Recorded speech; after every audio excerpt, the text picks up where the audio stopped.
नमस्कार, मैं Viresh Singh. ITI talk show में आपका स्वागत है। इस बार का जो सब्जेक्ट है वो थोड़ा सा अलग हट करके, हालांकि सब्जेक्ट पे मैं बोलने बैठ जाऊं तो करीबन 8 से 10 वीडियो बन जाएंगे, लेकिन मैं इसको बहुत छोटा करके आपको समझा रहा हूं। जैसे बहुत सारे आईटीआई वालों ने मेरे को, कई प्रदेश के आईटीआई वालों ने मेरे को फोन करके बोला कि सर सीएसआर फंडिंग हम कैसे करवाएं अपने आईटीआई में और आईटीआई को चलाएं कैसे। तो इसलिए मैं ये वीडियो बना रहा हूं। मैं छोटे छोटे पॉइंट रख रहा हूं जिसको आप रखेंगे तो आपको सीएसआर फंडिंग के लिए, जब भी कभी कंपनियां सीएसआर फंडिंग के लिए आईटीआई को देंगे तो निश्चित रूप से आपको सीएसआर फंडिंग मिलेगी। इसीलिए गवर्नमेंट ग्रेडिंग करवा रही है। ग्रेडिंग का मेन मतलब यही है कि गवर्नमेंट भी अनुदान अगर देगी तो 1 नंबर की आईटीआई जब तक आपकी नहीं होगी तब तक वो ग्रेडिंग नहीं होगी और तब तक वो फंड भी आपको रिलीज नहीं कर पाएंगे। ऐसे ही सीएसआर फंडिंग के लिए तो सबसे पहले चलिए मैं आपको बता दूं कि आपको आईटीआई में करना क्या है। मैं आपको सबसे पहले बता दूं कि आईटीआई का एफिलिएशन जब आप ले लेते हैं तो आप कोशिश करिए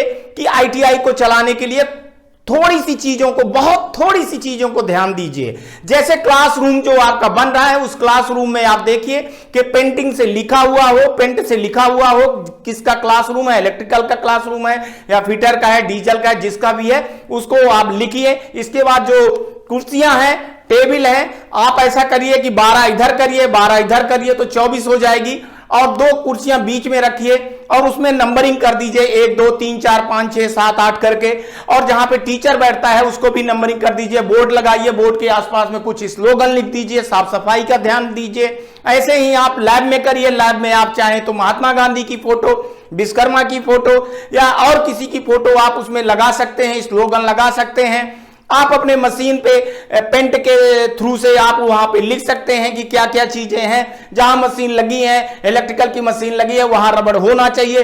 हर मशीन के पीछे जो है तो एक स्विच होनी चाहिए ताकि अगर उस मशीन में कभी कुछ हो रहा है तो उसकी जो है तो अगर वो आग लग गई है तो तुरंत उसको जो है तो बंद किया जा सके। ये सिक्योरिटी सिस्टम के तहत में आता है, क्वालिटी मैनुअल के तहत में आता है। ये आप ध्यान रखिए, साफ सफाई का ध्यान रखिए। लाइब्रेरी में आप कोशिश करिए कि अगर ज्यादा से ज्यादा स्टूडेंट अगर वहां पे किताब पढ़ने आते हैं तो उस रजिस्टर में एक एंट्री करिए कि आज सुबह जो टाइम था इतने बजे ये किताब निकाली गई और इतने बजे ये किताब जो है तो जमा की गई। स्टूडेंट का साइन प्रॉपर करिए, प्रॉपर रजिस्टर पे करिए, तभी आपका काम हो पाएगा। किताबों को जमाते समय आप ध्यान दीजिए कि आपकी इलेक्ट्रिकल की किताब अलग होनी चाहिए, फिटर की अलग, डीजल की अलग। मेरा कहने का मतलब है कि टेड बार आपके अलमारियां होनी चाहिए, टेड बार आपकी जो है तो किताबें रखी होनी चाहिए।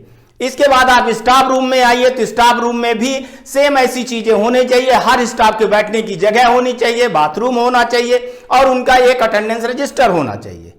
अटेंडेंस रजिस्टर में आप ध्यान दीजिए कि फला व्यक्ति जो है तो कितने बजे आया।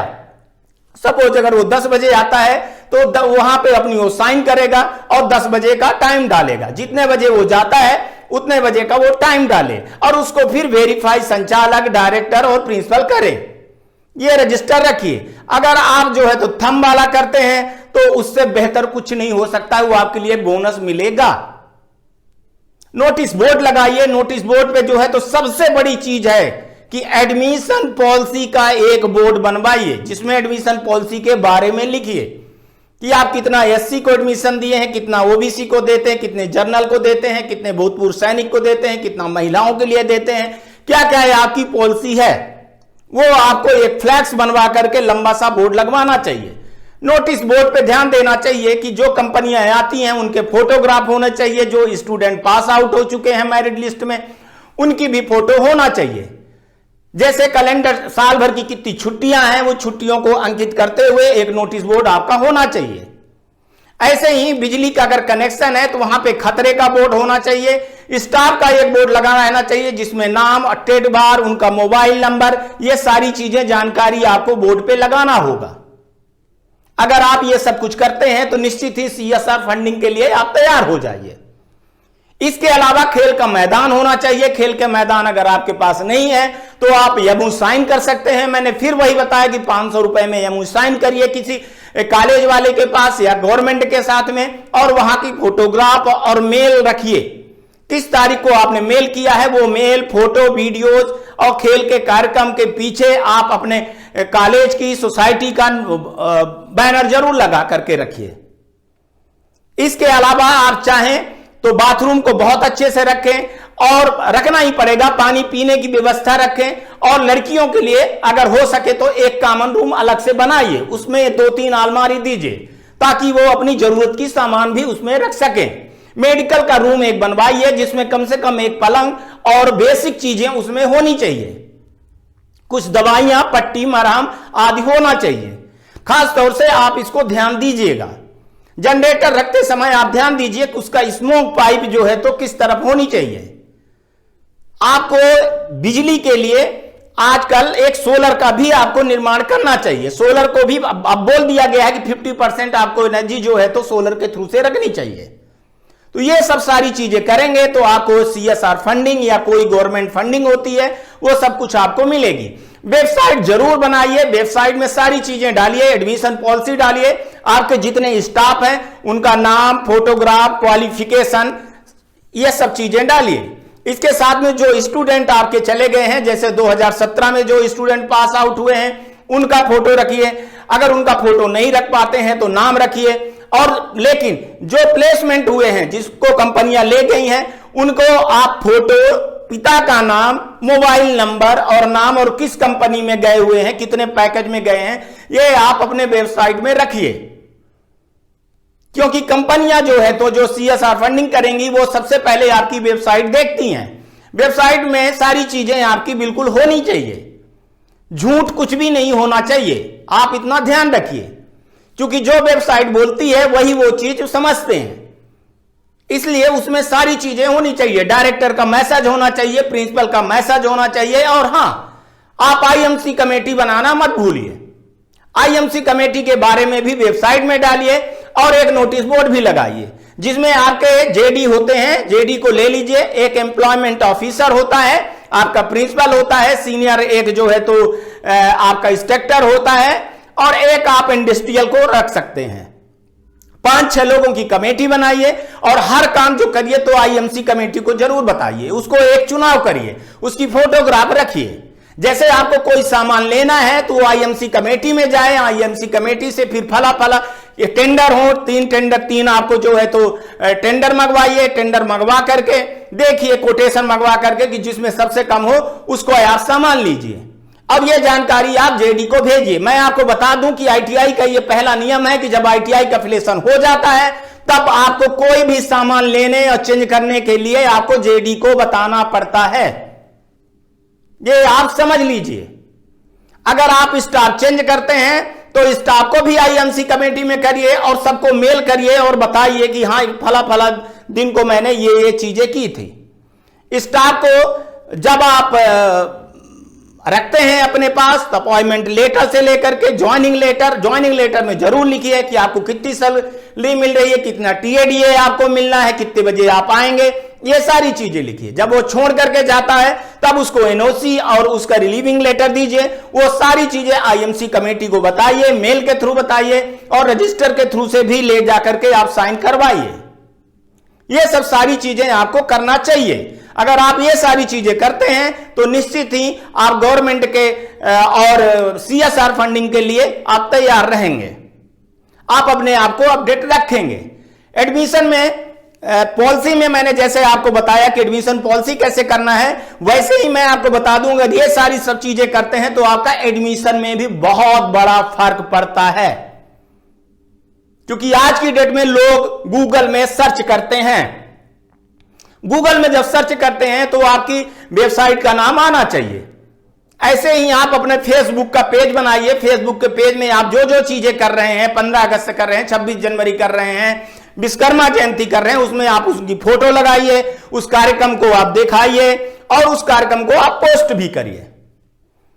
कुछ भी अवेयरनेस प्रोग्राम अगर आप कर रहे हैं, जैसे आप पौधे लगा रहे हैं, उसकी फोटो खींचिए, किस बैच के स्टूडेंट कर रहे हैं, किस स्टेट के स्टूडेंट कर रहे हैं, वो सारी चीजें करिए। साल भर में कम से कम 4-5 आप मीटिंग रखिए स्टाफ के साथ में। मैं तो कहूंगा कि हर महीने स्टाफ के साथ में संचालक और प्रिंसिपल की मीटिंग होनी चाहिए, एक चाय पार्टी होनी चाहिए जिसमें ITI चलाने के बारे में, स्टूडेंट के एडमिशन के बारे में और रिजल्ट के बारे में चर्चा होनी चाहिए। उसकी फोटोग्राफ भी आप रखिए, किस डेट को ये चीजें हुई हैं। रजिस्टर मेंटेन करना बहुत जरूरी है। अगर आप ये सब कुछ करते हैं तो निश्चित ही आपकी आईटीआई एक नंबर की चलेगी। बहुत सारी चीजें लोग कह रहे हैं कि आईटीआई बंद करनी है, ये उनकी मर्जी है 2 साल से, लेकिन थोड़ा सा ऐसी प्रॉब्लम आई है। ये आईटीआई भर में नहीं, एजुकेशन के सिस्टम में भी नहीं, सब चीजों में आई है, गिरावट आई है। समय बहुत जल्दी निकल जा रहा है और निकलेगा भी, तो आप अपने आप को तैयार करिए। जिनको बंद करना है वो बंद करें। मेरा कहने का तात्पर्य यह है कि सब्जेक्ट तो बहुत बड़ा है बात करने के लिए, लेकिन मैं छोटी छोटी चीजें आपको गिना दिया हूं। इन्हीं छोटी चीजों को आप अपने उसमें करिए, लेकिन हर चीज का रिकॉर्ड रखिए। जहां मेल करना है वहां मेल करिए, और जहां रजिस्टर में लिखना हो रजिस्टर को रखिए। एक चीज और आप ध्यान में दीजिए कि आप स्टॉक रजिस्टर जब बनाएं तो स्टॉक रजिस्टर को सब देखते हैं, उसमें फला चीजों को आप सम्मिलित करिए। जैसे मान के चलिए कि फिटर की लैब है, तो फिटर का लैब में कितने पंखे लगे हैं, कितने ट्यूबलाइट लगी हैं, कितनी कुर्सियां हैं, कितनी टेबल हैं, कितनी अलमारियां हैं, सबको 0-1 करके फिटर 1 0-1, फिटर 2, फिटर 3, फिटर 4, या आईटी लैब है या इलेक्ट्रीशियन है, ये सारी चीजों को आप नंबरिंग दे करके रखेंगे तो आपके लिए भी सही है, और जो देखेगा उसको भी लगेगा कि नहीं प्रॉपर रूप से ये आईटीआई चला रहे हैं। डॉक्यूमेंट दिखाने भर से नहीं होता है। अगर पंखे में ये चीजें लिखी हुई हैं कि ये इलेक्ट्रीशियन का पंखा है और 0-1 ये इतने पंखे हैं, अगर ये सब चीजें आपके कुर्सी टेबल कंप्यूटर पे ऐसे लिखे हुए हैं तो ये चीजें मायने रखती हैं। आप बारात मत ले आइए कि शादी के दिन जैसे टेंट हाउस लगता है इसके बाद चीजें चली जाती हैं। तो जो एजेंसियां आती हैं वो समझती हैं, इसलिए कंप्यूटर पे जो है तो आप व्हाइट से या रेड से या आप मशीन से उस पे आप अपने आईटीआई का नाम और आईटीआई के नाम के बाद एफिलिएशन का लिख सकते हैं। आईटी लैब है तो आईटी लैब, कंप्यूटर 1 है तो 1, 2 है तो 3, 4, 5, 6 जो भी है वो रखें। इंटरनेट प्रिंटर बहुत जरूरी है। एंटीवायरस जरूर रखें। मैं तो कहूंगा कि पूरे सॉफ्टवेयर लाइसेंस के होने चाहिए। ये सारी चीजों को आप ध्यान में दीजिए।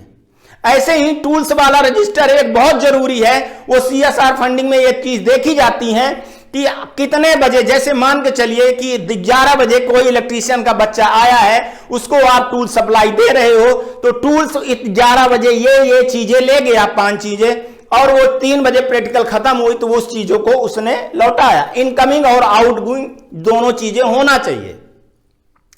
मैं 28 साल से इस एजुकेशन सेक्टर में काम कर रहा हूं। मैं कई जगह पे निरीक्षण में जाता हूं, आईएमसी के साथ में जाता हूं और मैं एमसीआई के साथ में जाता हूं, मेडिकल के लिए जाता हूं, सीबीएसई के लिए जाता हूं, आईटीआई के लिए मैं काम कर चुका हूं, क्यूसीआई में काम कर चुका हूं। मैं 28 साल से यही काम कर चुका हूं, तो मैं जानता हूं कि निरीक्षण के दौरान आप क्या क्या देखते हैं। एनबीसी का एक गाइडलाइन जरूर रखें। एनबीसी का मतलब आप शायद नहीं समझ रहे होंगे, तो नेशनल बिल्डिंग कोड होता है। नेशनल बिल्डिंग कोड का एक गाइडलाइन होती है, कैसे आपको स्ट्रक्चर बनाना है वो रखिए। आपने जो नक्शा दिया उस नक्शे को बड़े से फ्रेमिंग करिए और वहां पे अपने कॉलेज में जरूर लगवाइए। नक्शे में एक टोटल साइट प्लान होता है, साइट प्लान को भी आप मढ़वा करके उसको फ्रेमिंग करवा करके आप लगा सकते हैं। लगाइएगा तो बहुत अच्छा होगा।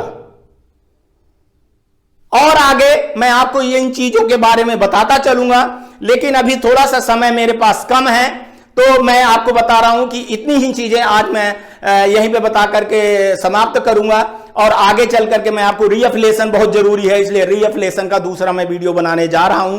हो सकता है कि आज बनाऊं और कल परसों 3-4 दिन में मैं डाल दूं। इसके बाद एडमिशन स्टूडेंटों का बहुत सारा सवाल जवाब है। बहुत सारे स्टूडेंट के, देश भर के स्टूडेंट के हमारे पास फोन आते हैं, मैसेज आते हैं, तो उनको भी जवाब देना है। तो मेरे कहने का मतलब है कि अगर जो स्टूडेंट के लिए भी वीडियो बना रहा हूं तो मैं आपको उसमें डाल रहा हूं, तो आप इसको अपने स्टूडेंटों को जरूर भेजिए और आप समझिए कि स्टूडेंट क्या चाहता है। इसलिए मैं, बहुत सारे लोगों ने कहा कि सर एक ग्रुप था कि जिसमें संचालक लोग हैं, सर इसमें स्टूडेंट के एडमिशन से क्या मतलब है। तो मैं कहना चाहता हूं कि मतलब तो असली आपका ही है। आप जानिए कि स्टूडेंट क्या क्या चीजें पूछ रहा है और क्या क्या चीजें मैं बता रहा हूं।